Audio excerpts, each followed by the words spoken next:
Please rise for the flag salute. I pledge allegiance to the flag of the United States of America and to the republic for which it stands, one nation, under God, indivisible, with liberty and justice for all. Please remain standing for a moment of silence for the men and women of our armed services and those we lost to the COVID-19 pandemic.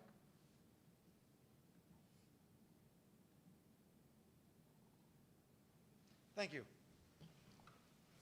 Oh, jeez. Sorry about that. I just kicked the table with this thing. In compliance with the Open Public Meeting Act of the State of New Jersey, adequate notice of this special meeting was provided in the following manner. On April 13, 2021, advance written notice of this meeting was submitted to the Daily Record for publication on April 15, 2001, and was posted to the school district website and to board docs. On April 14, 2001, advance written notice of this meeting was sent to the 6 schools, the Board of Education office, and the municipal building. I direct this announcement be entered into the minutes of this meeting. Roll call in. Mrs. Cohen? Here. Dr. Gales? Here. Mr. Kemna? Here. Mrs. Ouimet? Here. Mr. Robinson? Here. Mr. Stevens? Here. Mr. Strelacci? Here. Mr. Zire? Here. Dr. Giordano?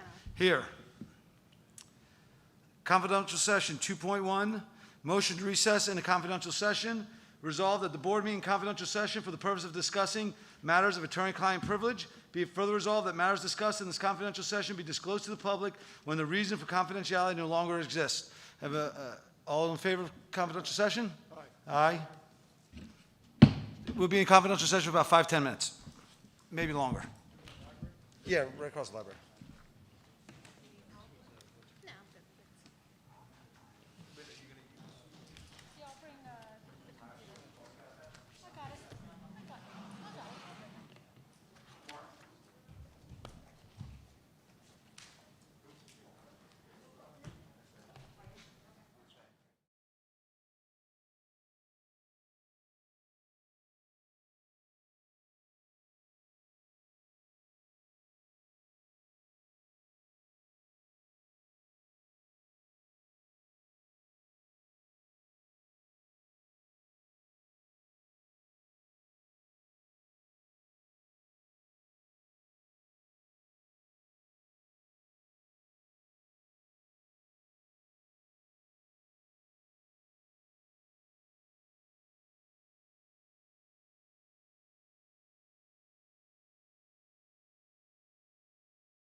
to come in from closed session?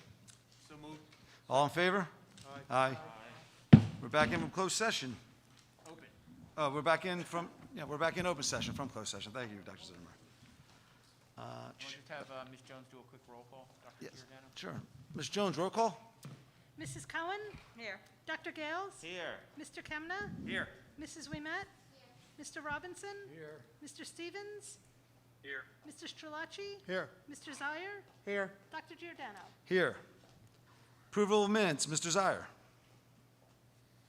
I don't, You got nothing? I got nothing. Okay, nothing? I don't know the verbiage, I'll be honest with you. Okay.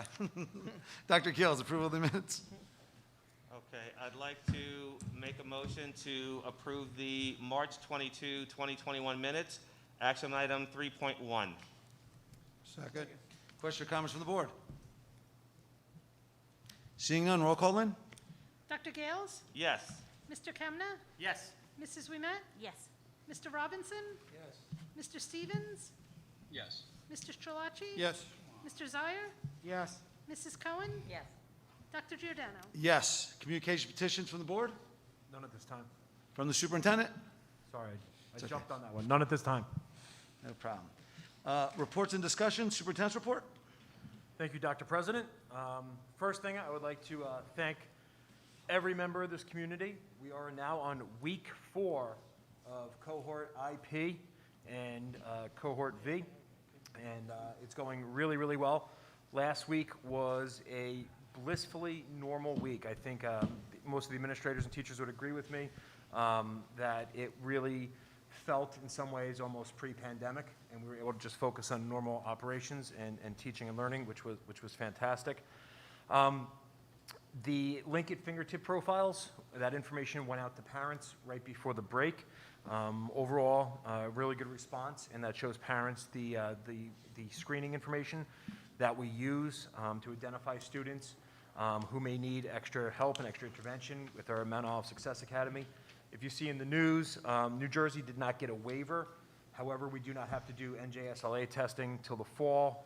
We were one of the pilot districts that helped create the system that the U.S. Department of Education approved, in which our benchmarking data was used to substantiate the fact that we are assessing our kids and making sure they are making adequate progress. So really proud to be associated with that.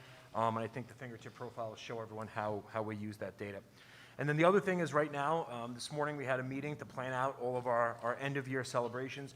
Last year we were able to do a lot of those despite the pandemic. We're supposed to get guidance by the end of the week from Governor Murphy on what the crowd sizes and things like that would be. But we do have the prom planned. We have high school graduation planned.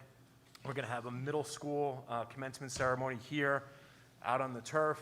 Mr. Kramer is also going to have a moving up ceremony for all the 5th graders, where we're going to bring them over here and have a ceremony to welcome the kids in.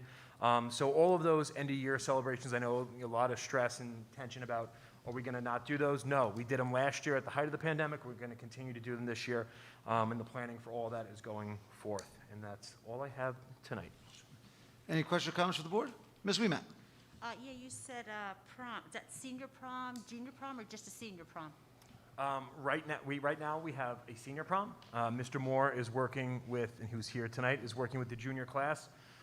It's been my recommendation to Mr. Moore that we should look at also having a junior prom as well, and we're looking into that right now. Okay, because we got rid of the junior prom, didn't we, a few years ago? 2005, I think. Four. 2005. Ms. Cohen? Personnel? Oh, no, I thought you had another question. I'm sorry. I'm sorry, I apologize. Any other questions or comments from the board? I apologize. Mr. Brown. Personnel Committee report, Ms. Cohen? Sure, the Personnel Committee met this evening before the meeting. In attendance were Rob Zawicki, Bill Robinson, John Kemna, Lisa Schleer, and Kimberly Marcus, myself. We had a bunch of things on the agenda. We talked about the negotiations, Teamsters and administrators, just general where we are with those. We talked about a new program with St. Peter's University. We are going to be a professional partnership school district as As a professional partner school, we will get free professional development from St. Peter's University, and in exchange, we will take their student teachers and they will do some student teaching for us. So it's a nice win-win for all. We will be posting for summer staffing K through 12 for the extended school year program, as well as the Success Academy. So those will be going up. We are looking at the Orton-Gillingham training, which is the gold standard for reading intervention. It's rather pricey, so we have some professional development monies left over, and this will be coming up, and you will all see it, and it's for the full year. So when you see those dollars, that's what it's for. We also have some title money for curriculum writing professional development for over the summer. We're going to revise a few things. We will get a preview of that May 10th, and then we will vote on that later after we've all looked at it. And I believe that was all good. Oh, the other thing is, we talked about the last thing, accommodations and quarantines. All good news. In January, we had 88 staff members on quarantine. We are down to 8. We have 94% of staff working, 567 folks are vaccinated, and we have been in person successfully for 4 weeks, which is great. Other than that, we have, as you all see, the usual unfortunate resignations and change of employment, some of those kinds of things, substitute teachers, volunteers, all of that. I think that was it. Bill, Rob, John, Lisa, Kim, anybody? Anything? Covered it well. Good. Questions or comments from the board? Seeing none. C&T? Mr. Stevens? Was he able to pull it up? I'll be having Dr. Gales read if he can. My computer's not allowing me to bring it up for some reason. Okay. Dr. G? Okay, thank you. So the Curriculum and Technology meeting took place on April 12th. In attendance was myself, Dr. Zawicki, Mr. Stevens, Mr. Zaire, Mr. Robinson, Ms. Huffman, and Ms. Stazak. The discussion items included the K2 Fontes and Pinnell and Mount Olive Success Academy update given by Mr. Robinson. He went through a data presentation on student progress. He reviewed the comparison data from the fall administration to the winter administration. He also updated the committee on the Mount Olive Success Academy and reported that 71% of the students enrolled in the academy showed some growth. And the district will continue to use interventions for students, including the Mount Olive Success Academy, STAR 360, and MYON. Those are some of the intervention strategies that will be used. Dr. Zawicki shared with us the grant funding from the Elementary and Secondary School Emergency Relief Fund, and we will use $57,000 to focus on learning acceleration in the Mount Olive Success Academy to support academic needs, and we will also use $45,000 to focus on social emotional learning for students, families, and staff. There's going to be a push to apply for Title I applications for all 6 schools this coming month, and we're currently waiting. It'll be March 26th, and we'll await the DOE's decision. We talked about the Road Forward pilot update, which included submitting the most linked benchmark assessment data for ELA, math, and science for the NJDOE Road Forward pilot. We discussed the grant funding for the pre-K curriculum. We're moving towards creative curriculum, which is going to replace a big day for pre-K, which was retired, a program retired by Houghton Mifflin. Mr. Robinson presented the new supplemental ELL resources that will be purchased through Title III funding, and we had some pretty good question and answer about that.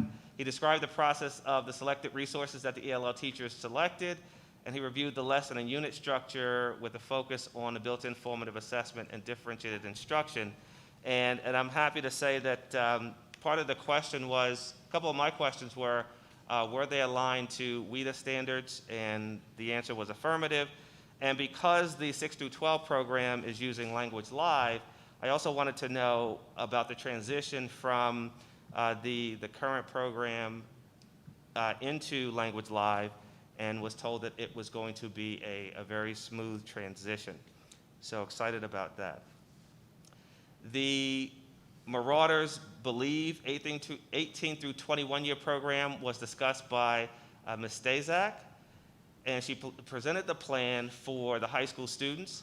The program will provide fundamental academic, job placement, and training, independent living skills, post-secondary training, social skills and relationship training, self-advocacy, as well as extracurricular activities. The goal of the program is to have students participate in various job skill training activity, including a shop right at the high school, participate in a coffee center, a visitor center, and something at the Geodome. And for, I believe this is correct, for the computers that are going to be used for these programs, a company, MRA, will donate those computers, so there'll be no cost to the district. And there's the opportunity to generate revenue for the district, approximately $275,000 if we farm this out to other districts on a tuition fee basis. And the action items were supported by the committee, and that was the end of our meeting. Question or comments from the board? Seeing none? Thank you, Dr. G. Oh, I'm sorry, Mr. Robinson, I didn't see I'd that. just like to clarify one thing, that all the very smart things that Dr. Gales was talking about by Mr. Robinson was Matt Robinson. Oh. That should be captured in the records, right? Finance Committee report, Mr. Kemna. Yes, good evening.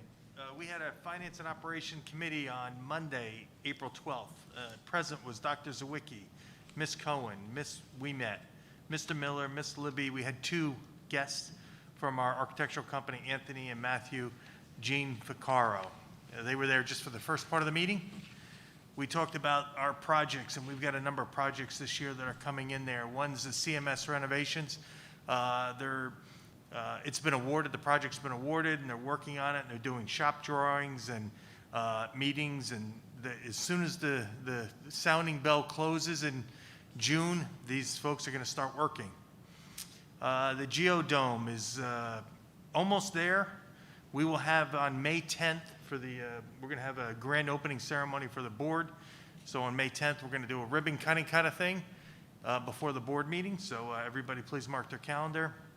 The high school electrical and the pump, this is, if you remember back in the fall, we had a little electrical surge. The project's been awarded. They're starting to accumulate materials and are going to get working on that. Again, the day after school's finished. This is a big project to rerun these lines. We talked about the athletic field at the high school. It's going to be multi-purpose. Right now it's a baseball field.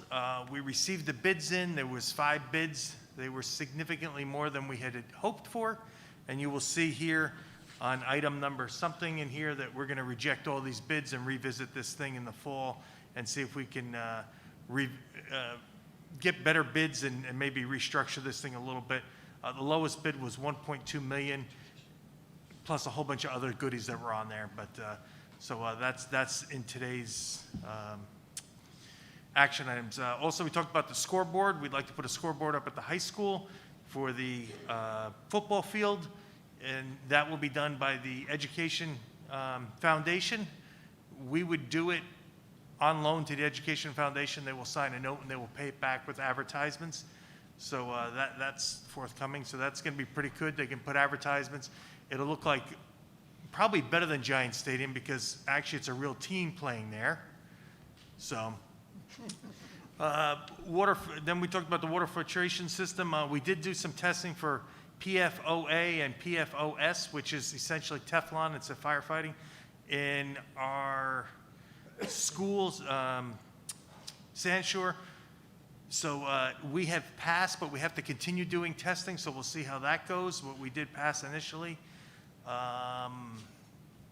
We talked about athletic branding in our partnership. We've got 2 people that we're discussing, the likes of Nikes and Adidas and what have you, and that would provide the school to wear all their brands, and we would enjoy a significant discount plus a annual contribution to the school. We have not made a decision on that yet. The big thing is the 18 to 21-year-old program and the school title application. So this will be where we take part of the school, create a coffee shop and a ShopRite in the high school, and allow these students to continue their education. And we've got huge enrollment and huge interest. We will have other districts send their students there, and believe it or not, it will actually be a revenue generator event for us. So, and then a couple other action items are there. Did I miss anything? Can you just repeat number 3 and explain that? Which one was number 3? B&G purchased, is that it, Ms. McMahon? Yes. The B&G purchased The B&G purchase. in 2001 from 21-22 budget, Oh, those are, buildings and grounds? yeah, the building and ground purchase, number 3. I think I skipped right over that. I don't think I repeated it. I think I skipped right over it, Miss We Met. I thought maybe I missed it. No, you didn't miss it. I skipped right over it. So there's a detail, that we don't have, I don't have all the details, but we discussed some of the things. But it'll be some vehicles for the buildings ground. I think there's a pickup truck. We got a couple pickup trucks, plow trucks that are rusting out, the frames that need to be replaced, and a plethora of other things. But we didn't have the list. We just talked that it was forthcoming. So we're just giving the heads up that we'll Yeah. have a detailed list at the next meeting, and we're not doing anything until obviously we discuss. Yeah, nothing's being done. It's not on here. I know a truck or two is in there, and they'll be under state contract, but I don't have the list. So B&G purchased in 2021 from the 21-22 budget, it says. Purchased in 2021 I thought it was end of year funding, correct? Help me So out. those things are in the 2021, 2022 budget. Depending on where we end the year with fund balance, as we've done in previous years, we would try and do it with this year's money. Correct. Okay, so going back to scoreboard, I'm not on board with the scoreboard, just to let anyone know about this. It says here the district would be utilizing end-of-year money, so it hasn't been decided yet that we're going to be Correct. using. Nothing's been voted on. Okay. It's just a discussion. Exactly, but it says here, so we already had seen drawings of it. Who paid for those drawings?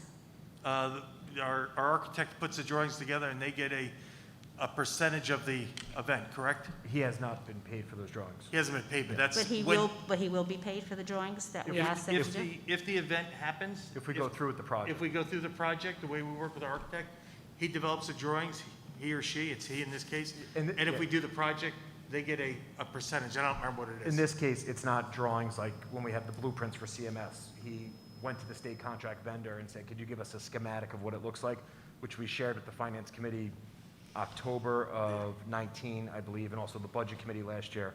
And so it's really, it's a one-pager that I've shared with Yeah. everyone. So they're not detailed architectural drawings like for the CMS renovation. Okay, so it was said about drawing up a contract? The contract would be between the Ed Foundation and the Board of Education. And Board who of would be Education paying will, for those legal fees?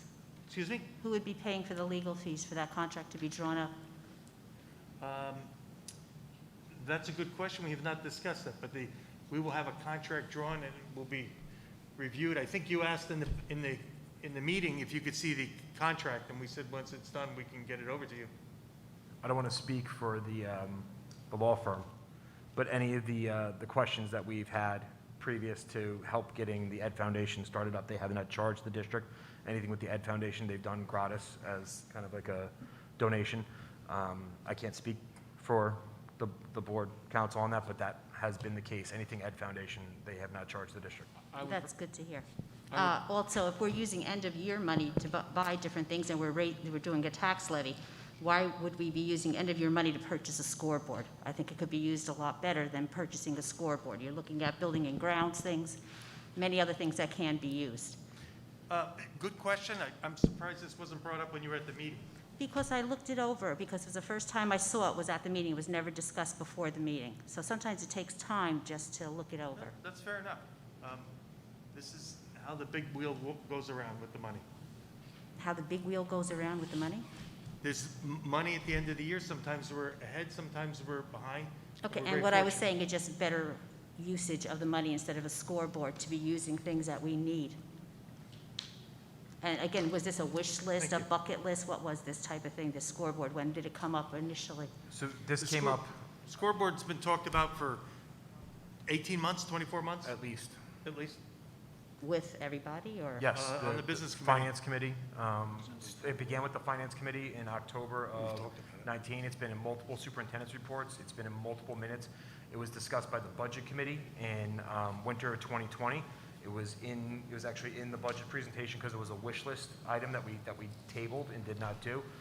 So it's been discussed straight through, and the Ed Foundation has also been discussing it as well during this entire time period. So it's been, I'll ask Rhonda, you were president of it's at least 18 months, probably longer.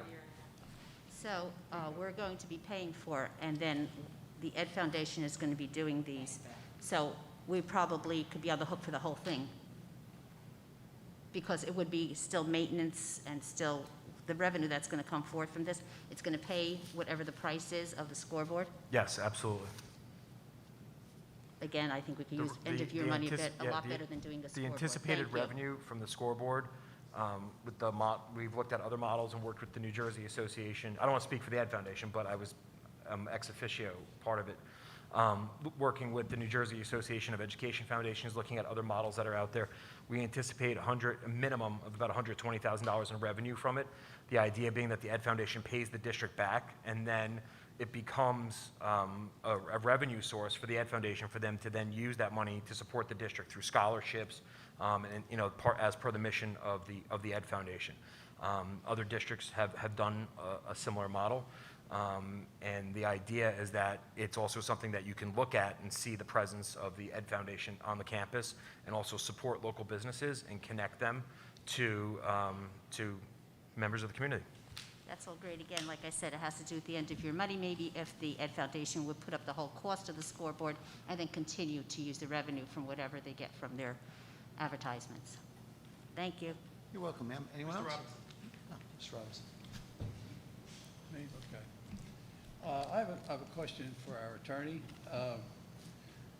There was something in here about we're going to sign a contract with the Ed Foundation, and I was curious, what kind of a contract can you sign with the Ed Foundation unless somebody is responsible? So is Rhonda going to be personally responsible for the $400,000, or? You make a great point, Mr. Robinson. Usually when two parties are involved in a contract, one party to the contract has technical assets that could be used as consideration for the contract. In the case of an Ed Foundation, it's limited. So your point is well taken. So if it dissolves like it did in the past, then we would be on the hook for the $400,000. That's right. I know, I would think it's a better way to go is to somehow do a GoFundMe or something in the beginning to get the money together, rather than be stuck with it in the end. Thank you. Anyone else? Dr. Dr. G. Thank you.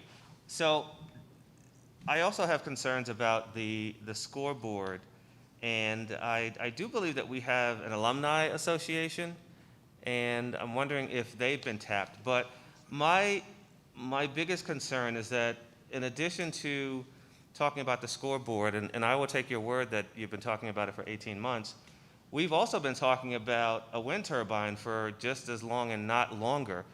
And I think that the kids in the community will benefit more from a wind turbine, since we are focusing on STEAM and a curriculum can be built around that. So I would recommend that we reconsider the scoreboard and take a look at wind technology and how we can develop a curriculum around that, since we've been talking about that for quite some time as well.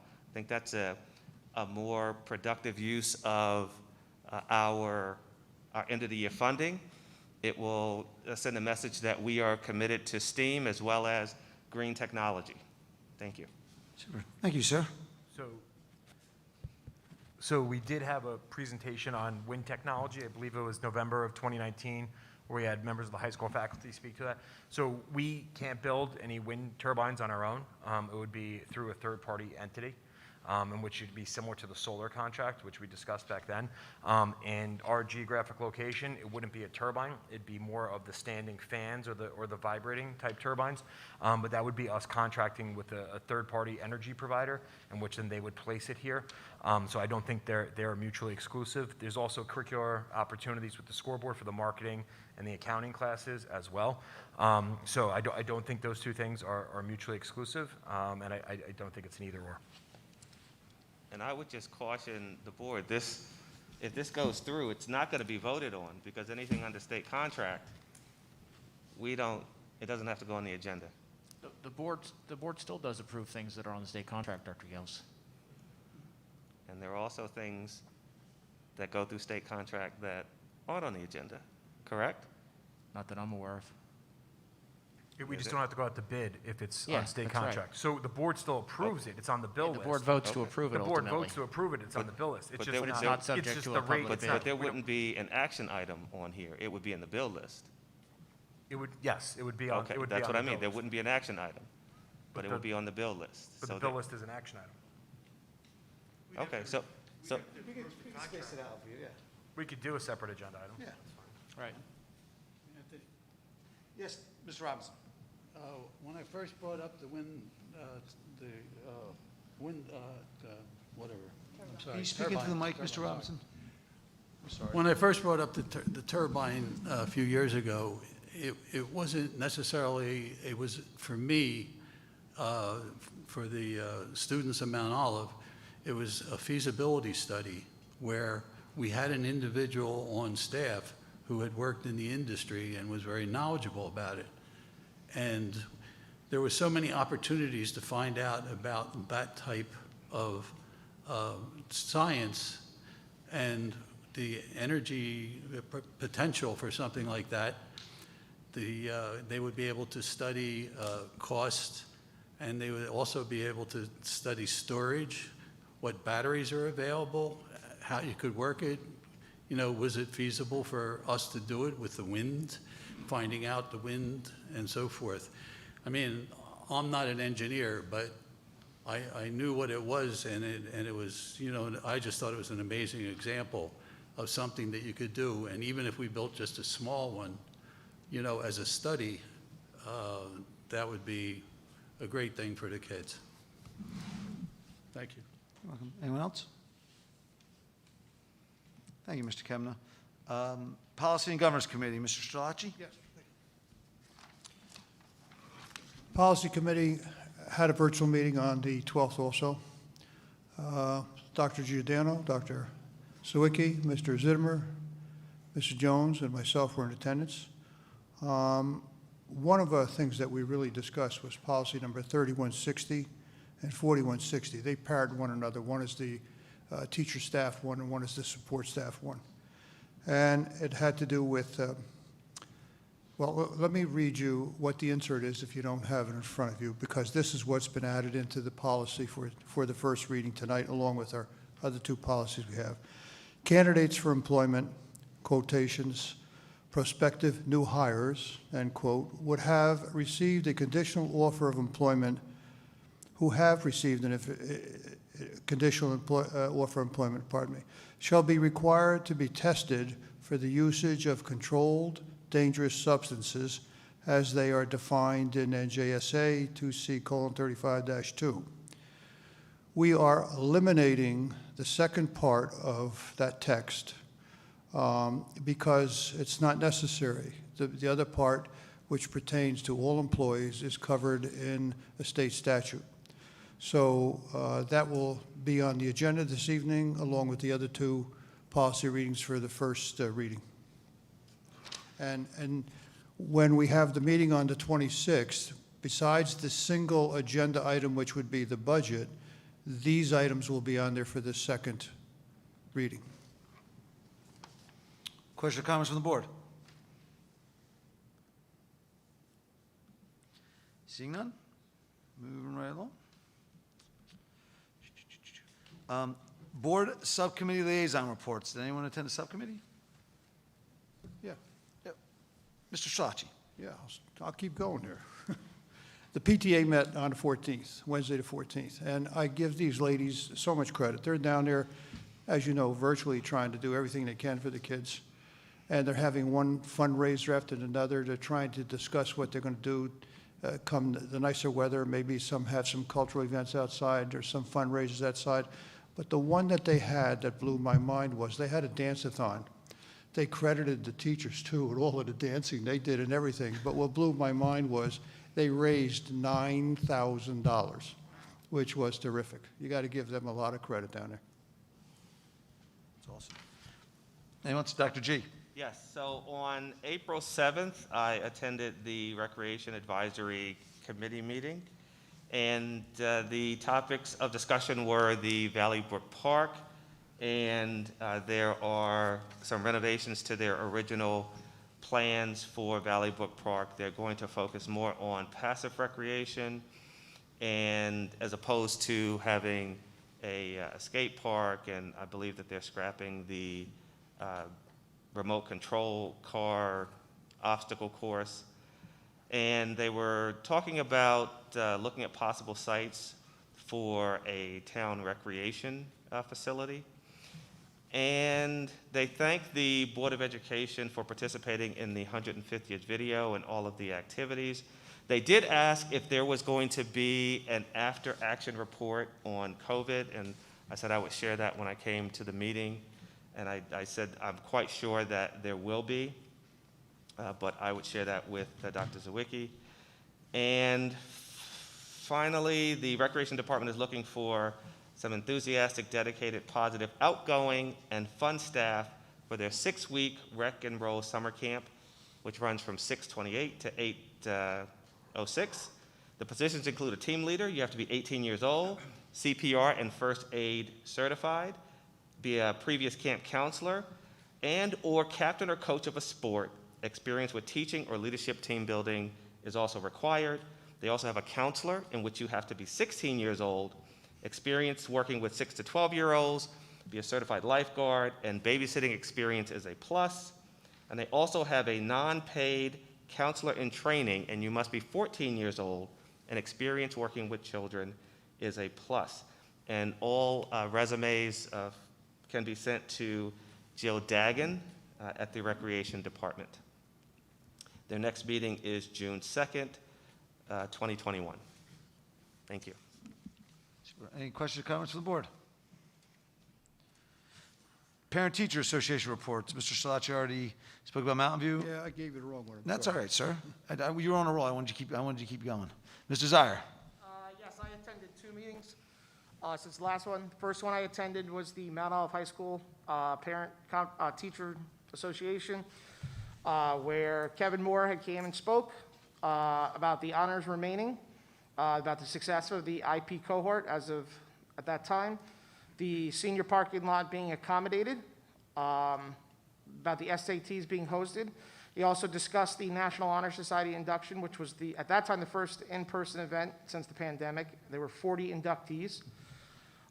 He was talking about senior lunch privilege was addressed, and that seniors would have the possibility of leaving for lunch period, permission needing to be granted by the parents. So far, they were talking about hosting the prom and graduation during specific dates, and those details are being worked out as we go, but it's nice to see. The keynote speaker was Mr. Grillo, the athletic director, who then introduced himself. He discussed the transferring of registration electronically. You still have to do it for every season. He talked about the kind of how he's built up the electric communication tools, and some of those sites were extremely robust and very user-friendly. He talked about how you can watch the sports on the NHFS website, which has been really nice to sit on the couch and be able to at least see your children play. You can check the events in the calendar. They're all posted there. He will also be posting information about clinics, okay? One of the things he wanted to let people aware of, that he would speak to any person about college recruiting. He knows this is an interest of many, and he has a lot of experience with that. So he's very approachable and very reachable, all right? And he can be reached through the athletic department. Student leaders had spoken about a 150-year anniversary where they talk about Snowland throughout the year. Hopefully my Polaroid will not be up. And then they the other student leader, Sean Sofair, talked about the virtual leadership, the Spirit Week, Appreciation Month, and how I believe it's Savannah McLaughlin was posted to the Secretary for New Jersey Student Council. The next date actually just changed. Senior sign fundraising is, I believe, May 15th is the end, okay? And then they just changed the date from Wednesday. It was Tuesday, May 25th, but the next meeting will be held at Wednesday, May 26th at 7 p.m. I also attended the Sandshore Parent-Teacher Association on April 13th. They talked a little bit about their fundraising, about Chef It Up and how it was successful. They went quickly through the treasurer's report. Their board of elections are uncontested, so there doesn't need to be a vote.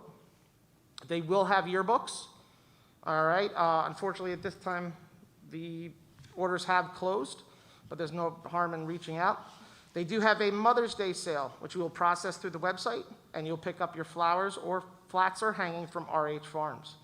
All you would have to do is you print out your receipt, show it to them, and pick your choice. They also had this other very unique school supply kit where you would go to a website and you would just basically say, my son or daughter is the 4th grade in Sand Shore, and they would send that kit to you and you'd purchase all their school supplies in one place. It is grade specific, it is not teacher specific, so the teachers had worked together to come up with the supplies that they would need for that grade level. Very unique, very interesting. Trick or Treat volunteers are needed for the 2021 and 2022 school year. And that is about it. They talked about spring pictures on April 20th and redos on May 3rd, or retakes on, May 21st. And that's all I have. Questions or comments from the board? Ms. Wiemat. First, I think that's really nice that they're still supporting RH Farms. Their children went through our school system, and the dad passed away, which is great. I love the idea of that school list, and that's nice, the collaboration between the teachers and just getting one list together instead of parents going crazy trying to get everything of what's on each list and what teacher do you have type of thing. You also brought up about the students and the seniors that were leaving. At the last meeting, I had asked how we're going to be monitoring the comings and goings, and I just wondered, is there any update on that? How do you know who's leaving? Kids coming back? What if they're late coming back? How is that recorded? Do we have any information on that? Sure. I'm going to ask Mr. Moore if he wants to speak about that really quickly. I stopped by last week, and there's a whole operation and system that they have to check the kids in and out. Mr. Moore, if you want to talk about that briefly. Sure. I could hear you. So we have a system that we worked out with our security that we have to have parental permission. We have lists of the students that have parental permission. So no one can leave without that to begin with. So the lists are on the table. The student has to come and sign out. Once they leave, when they come back in, they have to sign back in. And so far, so good, knock on wood, they've been tremendous with not being late to the period after lunch block. They've been real responsible, and we've gotten no negative feedback from the community. That was one of my concerns about, but we've talked to the students about how they're representing the high school and the community at lunch. So far, it's been great. That's good, and because I know one of the other problems I know Mr. Kramer and Mr. Stansbury knew was everybody getting in the same car and leaving. So that's good to hear. Thank you for your monitoring of that. I appreciate that. Again, to me, it's always because of what happened in the past, just the safety of the students. Absolutely. Thank you. Anyone else? Board President's report, I do not have one. Public comments on action items, 6.1. Members of the community may comment on any action item prior to board discussion. Please state your name and address for the record. All comments must be respectfully presented. Abusive or obscene comments will not be tolerated. Anything on action items and action items only, 7.1 all the way down to 11.4.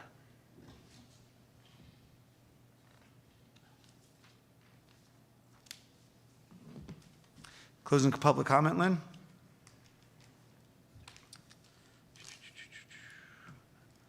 Ms. Wiemat, would you move the monthly expenditures? Sure, I make a motion on the approval of the monthly expenditures and reports 7.1 through 7.4. Second. Question or comments from the board? Seeing none, roll call, Lynn? Mrs. Weimet? Yes. Yes, sorry, not loud. Mr. Robinson? Yes. Mr. Stevens? Yes. Mr. Strelacci? Yes. Mr. Zire? Yes. Mrs. Cohen? Yes. Dr. Gales? Yes. Mr. Kemna? Yes. And Dr. Giordano. Yes. Before Mr. Kemna moves to personnel action items, I just, of note, the retirement of Ms. Schweitzer in Mountain View.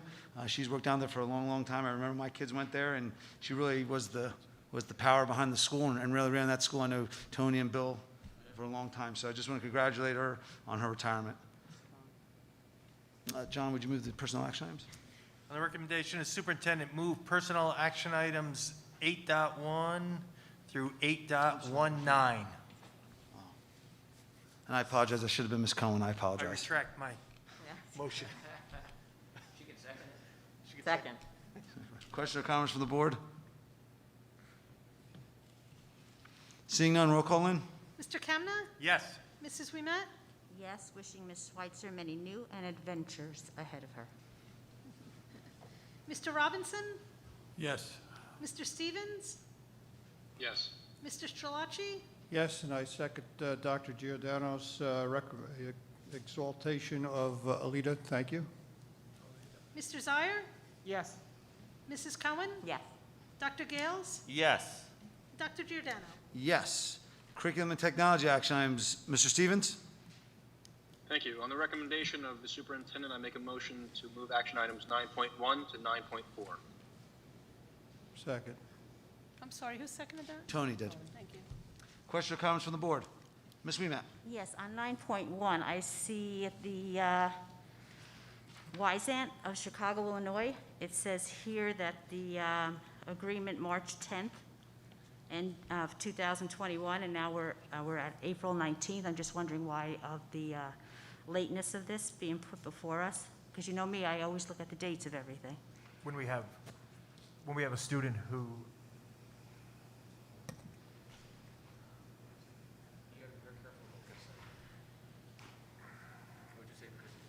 because of a student health matter that started and the students start to receive emergency services for that, that's why the contract date is there. And it's a company that we've used in the past, and when Okay, I was just worried about the date because we did have a meeting on the 22nd of March. I'm just wondering why it wasn't put through on the 22nd of March. because we didn't have it before then. But we started on the 10th, the services. Yes, because what happens sometimes when students are receiving services in Yeah, we just have to be, this is a I very highly understand. I was sensitive, just, like I confidential said, student matter. I was just concerned about the dates. I think it had to do with the pressing situation involving this particular student. I think that's all we can say at this point. But your point is well taken. Thank you. we did address it in committee, though. Anyone else? Seeing none, roll call, Lynn? Mr. Stevens? Yes. Mr. Strelacci? Yes. Mr. Zire? Yes. Mrs. Cohen? Yes. Dr. Gales? Yes. Mr. Kemna? Yes. Mrs. Weimet? Yes. Mr. Robinson? Yes. Dr. Giordano. Yes. Ms. Cohen, would you move the finance and operation action items? Sure. Make a motion to approve the finance and operations action items upon the recommendation of the superintendent, 10.1 through 10.6. Second. Question or comments from the board? Yes, Dr. Giordano. Dr. Gales? Thank you. Action item 10.1. I've mentioned this at previous board meetings about the number and amount of budget transfers, and I'm always concerned about it, particularly now because we are just returning to full-day instruction for our schools. So we really haven't been in full operation for quite some time, and yet we seem to be transferring money to plug holes. So I'm concerned about the transfers, and I'm wondering whether or not our budgeting process is working if we are constantly transferring funds, and we're told that we're saving funds because of COVID a few months ago, but now we find ourselves plugging holes constantly by transferring funds. So I'm a little concerned about that, and was wondering if we could get some insight as to the transfers, and not just this month, but there just seems to be monthly a large number of transfers to cover accounts? Sure. So, Gail and Lynn can jump in on this. But one of the things I can say, you hear every year from our auditor, one of the board members mentioned about what great shape our audit is in. We do these things because things arise. So, for example, you'll see these two large ones here. We discussed those in committee. That's related to issues that we had with, we had two major incidents. Some of these are actually covered by insurance and things like that, where we have to pay it out first. So, I'll let Lynn and Gail take it from there, but, you set out a budget that's in many ways months ahead of time, and then things do fluctuate. Yeah, I wouldn't really characterize it as plugging holes, so to speak. The salaries are usually the result of column movements, staff movements, that sort of thing, just to align the account numbers with the appropriate personnel. And the two largest transfers on this list here were for plastic barriers that related to COVID. But aren't we getting grant funding? Aren't we getting, we got some CARES money, and then we got some Yes, we did get some grant ARP funding. money? Yes, but that grant funding wasn't available for this particular purchase. Okay, just note that it's of concern, and I think we need to do a better job when we're doing our budgeting, because I know Mr. Kemna talks a lot about and Dr. Zawicki about the effectiveness of zero-based budgeting and how it creates such efficiencies. I'd like to see if we can, moving forward, reduce the amount of transfers that we have to make. I just want to add to what Lynn has said, especially with this year, given the pandemic and what we were dealing with from a staffing perspective. People were moving all over the place. And so when I budgeted for 2021, we did not have a pandemic at the time. So in order to make things work for the virtual, in order to make things work for the different cohorts, people were being moved to different buildings to cover different areas. And so as such, we then have to move money to cover their salaries. So a lot of what you're seeing from a salary perspective is because of that. It's an anomaly for this year. Okay, thank you. Mr. Scilacci. Yeah, I applaud Dr. G for bringing it up of concern, and it is a great concern. But I would like to say this. Been on the board a long time. This is nothing new. This is really normal what goes on. You're going to have budget transfers all the time because, as you know, we are not allowed to overdraw an account. So you have to start switching money. All of a sudden, a catastrophe happens, and we have to get money and put it into that account. That now starts a tidal wave of moving several other account monies to cover where we just took the money from. And so these budget transfers are not unusual, but we should still have a concern about them and watch what we are doing. I know one of the budget transfers here, or one of the things in our budget that we are taking from and putting places other places, is the fact that the board voted down the dean of students at the last meeting. So that money came out, now it has to be allocated, or we do something else with it to cover something else. But trust me, I see nothing unusual about any of these transfers because it's a common event that's going to happen all the time. Anyone else? Ms. Ouimet. The last one where it has employee benefits unused sick payments, is that the end of year payments that would have gone back to the employees? So, you want me to answer that? So what we do when we budget the unused vacation payments is we don't know who's going to retire a year and a half in advance when we build the budget. So we use a line item that's unused sick payments because it includes unused sick payments and unused vacation payments.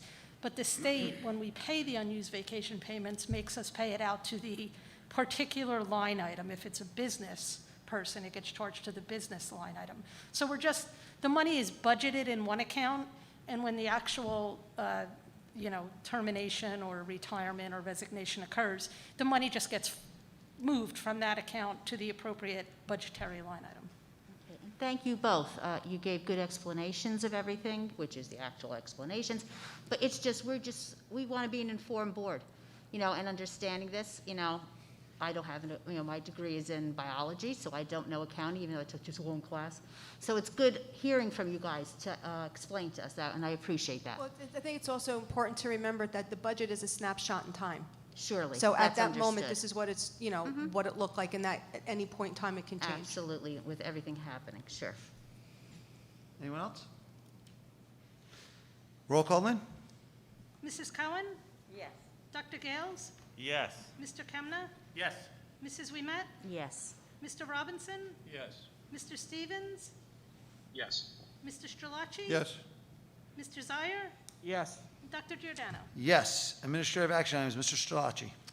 Yes, I'd like to move the policy readings for the first time, 11-1 through 11-4, keeping in mind policy 3160 and 4160 of the reading that I gave before.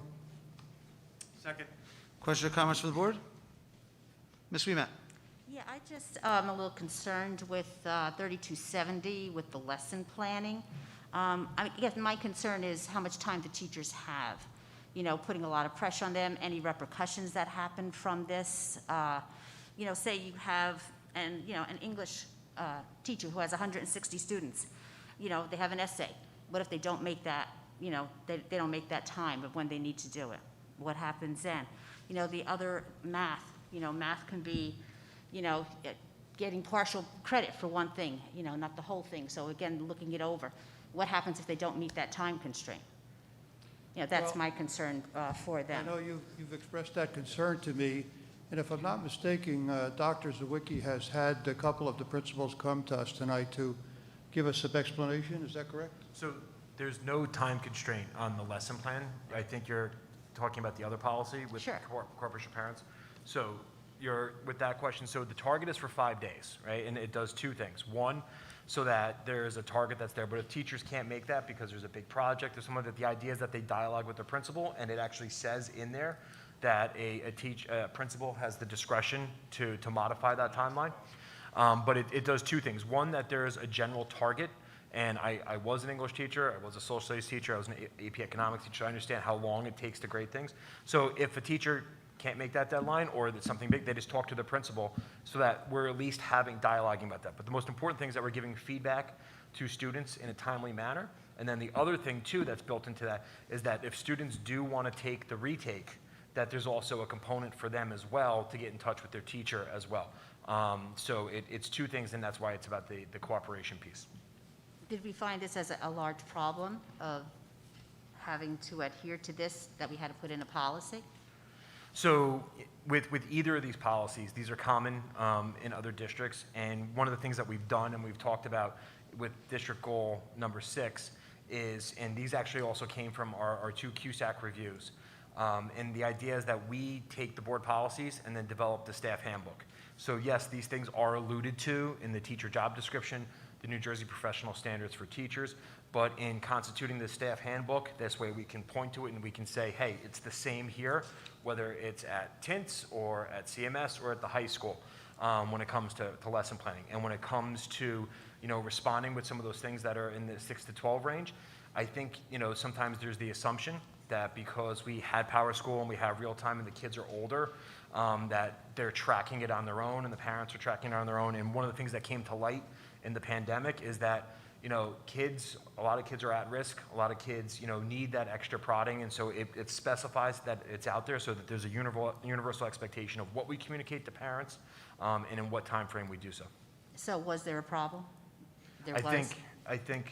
I would venture to say yes, and I think that's why Dr. Zawicki asked the principals to come here. and Well, discuss that. that was my original question, a yes or no. So that's what I was looking for. Yeah, I would also suggest, because this has personnel implications, I understand, that we not Mr. discuss it in Zittimer. public. I just wanted to know what was the origination of this. Thank you.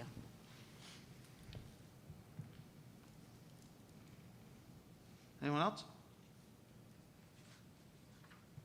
Seeing none, roll call, Lynn? Mr. Strelacci? Yes. Mr. Zire? Yes. Mrs. Cohen? Yes. Dr. Gales? Yes to 11-1 and 11-3, no to 11-2 and 11-4. Mr. Kemna? Yes. Mrs. Wimet? Yes to 1 and 3, no to 2 and 4. Mr. Robinson? Yes on 1 and 3, no on 2 and 4. Mr. Stevens? Yes. Dr. Giordano? Yes. Old business from the board. Dr. Gales. Yes, sir, thank you. So I think it's still true that, and I can happily report that we now have 5 board members who are interested in a board retreat. So if we can find out what we can do, that would be great. Hopefully, the full board will join us as we bond with each other and learn how to become better board members. And I'm just happy that we're able to get this done. So Lynn, can you contact school boards and see what available dates they have and share them with the board? Yes, did the board have any month in time, or? I would get some dates from school boards, see what they have available, and if, during the week or the weekends, whatever dates they have. Okay. They would probably not be during the week if you're talking a 9 to 5. No, I agree. That's why I think Lynn's getting. You know, I'm just saying, and I know we all work. there's a few of us, so. No, I absolutely agree. I also Yeah, work, so no, I didn't want her to waste her time looking for that thing, too. So So I you thought want I'd narrow it down a for full you. day? No, we meant saying we work 9 to 5, so we wouldn't be able to be during the day. Okay. So we'd have to look at night or Saturday. Okay. Summers are good for me. There you go. Thank you. You're welcome. I thank the other board members that you were able to get on board with that, Dr. G. Yeah, hopefully you'll join us. Absolutely, I'll be there. I would have joined if there was 4 board members that said they wanted to do it. I would have been the 5th.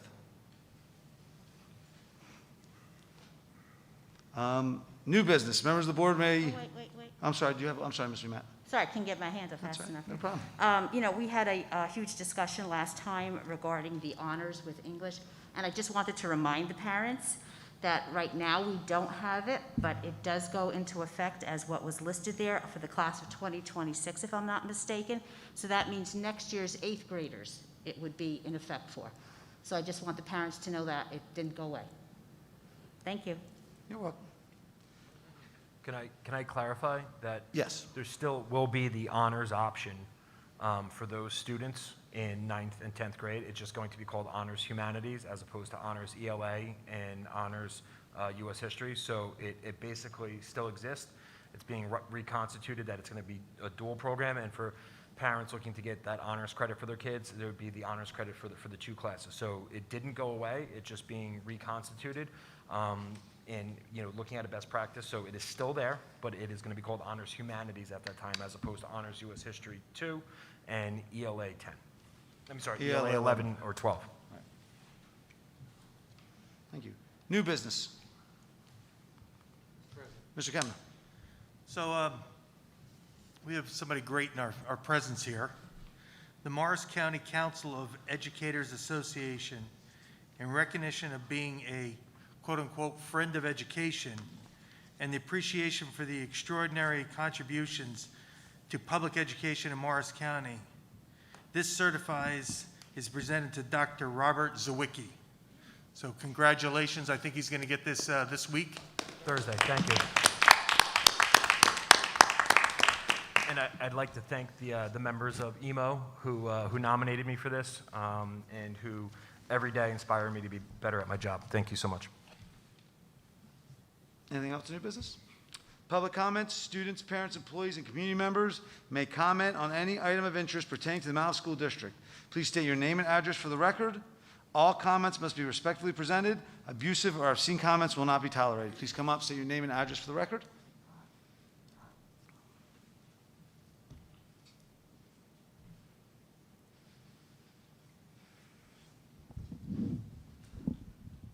Hello, everyone. My name is Jerry Sullivan. I live at 12 Brendan Drive in Flanders. I'm the school nurse at Tins, and I've been there for 6 years. I've been working in the district for about 16 years. I was disappointed and sad to see that Mr. Lipson is resigning. And I just wanted to tell you a little bit of what it's like to work with him. I'm the only nurse at Tins Road, so, my God, my voice is shaking, sorry. I'm the only medical professional at Tins Road, so I do depend on the office staff to help me if there's emergencies or anything during the day. I just want to let you know Mr. Lipson has always been 100% supportive of the staff and students at Tins, His door is always open. When they call for an emergency out on the playground, he's always the first one out there. It's a pleasure and an honor to work with him, and I'm sorry to see him go. That's it. You know, it is very difficult working within a pandemic. I mean, everybody's stressed, everybody's anxious. He tries to rally us. He tries to, enforce camaraderie. He's helpful. He always, for his birthday, we gave him a gift card to buy a pedometer because he's always running around the school trying to help, whether it be a recess aid for lunch or anything. He's always there to help out. So just wanted to let you know it was a privilege to work with him. Thank you. Thank you.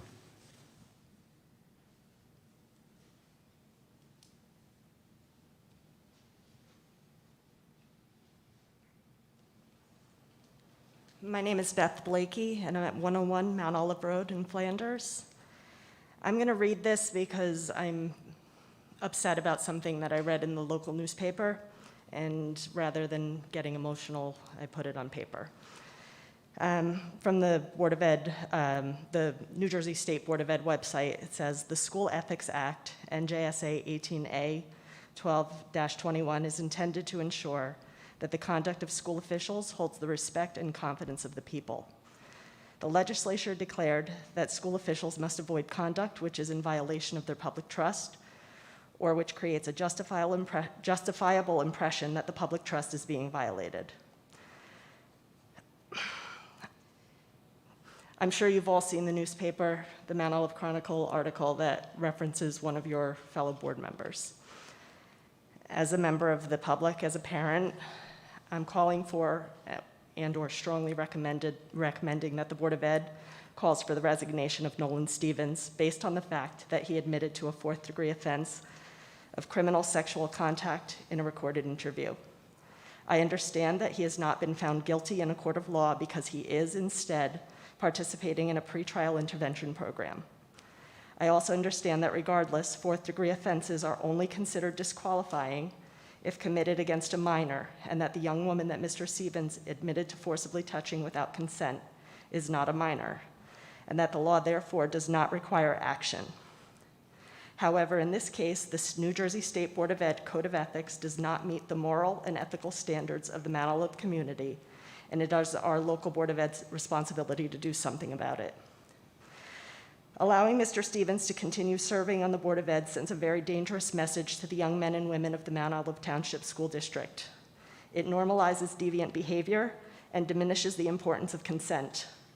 It undermines our school district's HIB policies that are reviewed and approved by the Board of Ed and enforced by our teachers and administrators. It contradicts our health education curriculum, and it demeans our values as a community. Mr. Stevens needs to be held accountable and at minimum held to the same standards that we expect of the young men and women in our school system. I understand that an official recall of a board member per state law is an arduous process. It is also a very public process that will put Mount Olive Township School District in a negative light. Instead, I'm imploring the board to take action, including amending the Mount Olive School District's Board of Ed Code of Conduct, Code of Ethics and Participation Guidelines to reflect a zero-tolerance policy for any degree of criminal sexual conduct. Thank you. Thank you.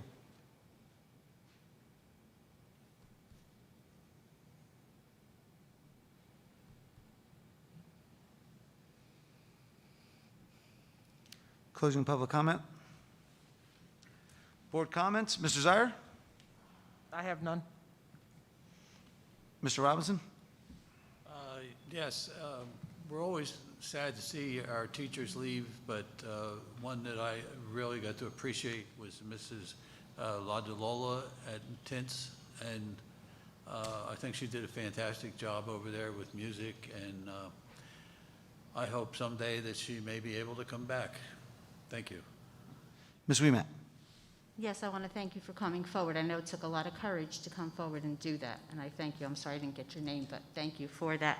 I just wanted to say, as a longstanding board member, I have high ethical standards that the community expects of me, and I always hope to uphold that. I cannot say anything as far as, going forward with any comments that you had. I did want the public to know that I did not have any knowledge of this until April 5th. And I wish the teachers well with everything. of going towards the end of the year and always with good health, and to thank them, and I respect them highly.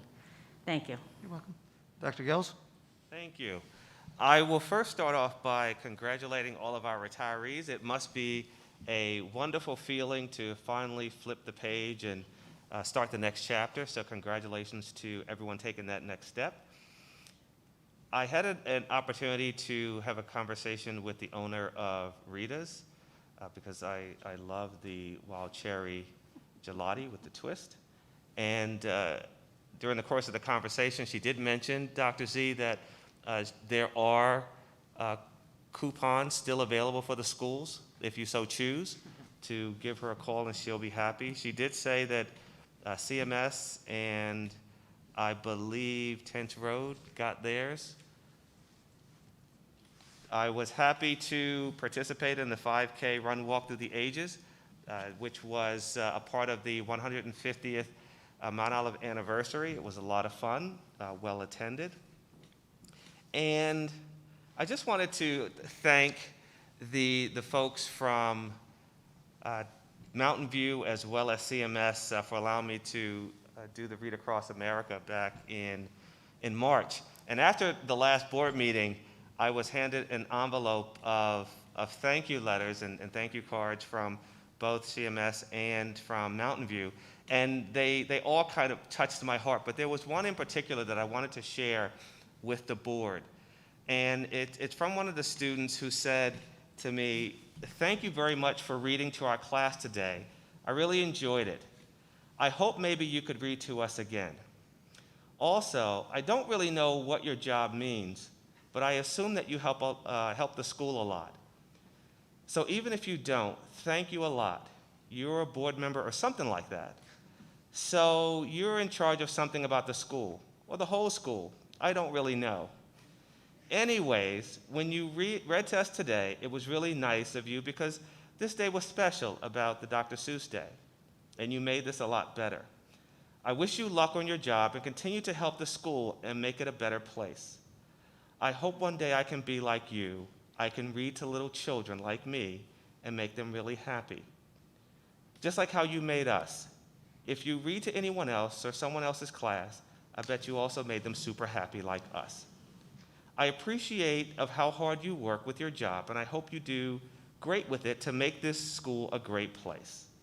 Have a great day, and I hope you become more successful with your work and continue to be the best person you are." And I wanted to share that with the board because it's imperative that we refocus on the mission. And the mission, it's the kids. They don't really know what we do, but they know we do something. And they're all watching us. The kids are watching. The faculty's watching. The public is watching. And we need to do our job with the utmost integrity and focus on the kids. When I first joined the board, many of the veterans spoke to me and they said, these are some of the guiding principles that we live by. It's always with the kids in mind. Whatever initiative or program, does it benefit the kids? Can we afford it? And does it impact the taxpayer? And if we can answer all of those questions in the affirmative, we move forward with it. We need to get back to that because folks are watching us. And it's important, as I said at the last board meeting, and who would have known that my words would have been so prophetic, that we're speeding along a highway and we're missing a lot of road signs. And hopefully the board retreat that we're going to engage in the summer will help us reset and refocus so that we can reestablish the trust and the transparency and the integrity that our public expects from us, that they voted us into these seats for. Because as I've said time and time again behind closed doors, and I'll say it in public, if we don't make the right decisions and the right choices by the people, then they will decide for us. So it's important that we do what they put us in these seats to do and do them with the utmost integrity and honor and grace. Thank you, Dr. Giordano. You're welcome, sir. Mr. Stevens? I have no comment at this time, and I thank you for. Mr. Schillaci? I have a little different perspective. I believe past boards and current boards have not been silent. The proof is, look at our district today. We are rated very well. We have great facilities. We are offering a curriculum that is parallel to none to us. I believe that, sure, will we make mistakes along the way? You bet. I don't believe we've lost the trust of the people. I believe that they know that we're doing the best we can for them. I believe our staff is doing the best for them. And I take umbrage with the fact that we've lost people's trust. I just don't believe that. There are difficult decisions that have been made over the years. We've been, and Mr. Robinson and I in particular, have been involved in a lot of tough decisions. But look at how we're rated in the state and how we're rated in the country. And look at how people are talking about our district. Now, that's not going to mean we're going to let down. We're not going to let down, and we're going to listen still to people and do everything we possibly can. But I'm telling you right now, I'm very proud of this district and what we have accomplished. And I'm not going to let anybody put us down. Thank you. Mr. Kemna. Yes, first of all, congratulations to the retirees, but Ms. Schweikert, it's been more than one occasion that I had to bring a left home lunch to Mountain View and drop it off for one of my kids. Not in the recent years, by the way. Congratulations to Dr. Zawicki. And one other little thing that's out there, and we as a board should be proud, but a little bit different topic, but we have one of our board members that's going to run for town council. And that is exciting that we're going to have, not that we don't, but that Dr. Gales, with his educational background, will be there on the town council or run for the town council. And I want to wish him best of luck on his run. So congratulations and good luck. Thank you. Ms. Cohen. Sure. Okay, so I've been a resident of Mount Olive for over 2 decades and on the Board of Education for multiple terms since 2011. Throughout my past and current terms, I've done my best to nurture our education resources, and I'm proud to see our students thrive. It's with this background that I share my extreme disappointment with the manner in which the entire situation of the criminal sexual offense of the Board of Education member has been handled. I'd like to thank Beth for coming forward today. I was extremely disappointed that she is the only member of this community that is here tonight. Although I understand the legal implications of the crime, the punishment, and how it is relevant with respect to a forced resignation of this board member, I find the situation of all involved to be unacceptable. Sexual crimes against women are taken far more seriously today than ever before and should not be tolerated at any level. As a woman and parent of 2 daughters, I feel strongly against this entire issue. Thank you.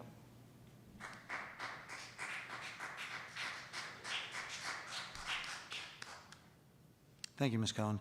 I would just like to reiterate Mr. Kemna's statement to Dr. Gales. It's been a long time since we had someone running for the council that has an educational background. I believe the last one was Ms. Cadella when she was on the board with us all those years ago. So I wish you all the best, and let me know if you need anything. I'll be right there for you. Motion to adjourn? So moved. We are adjourned. Thank you for coming out.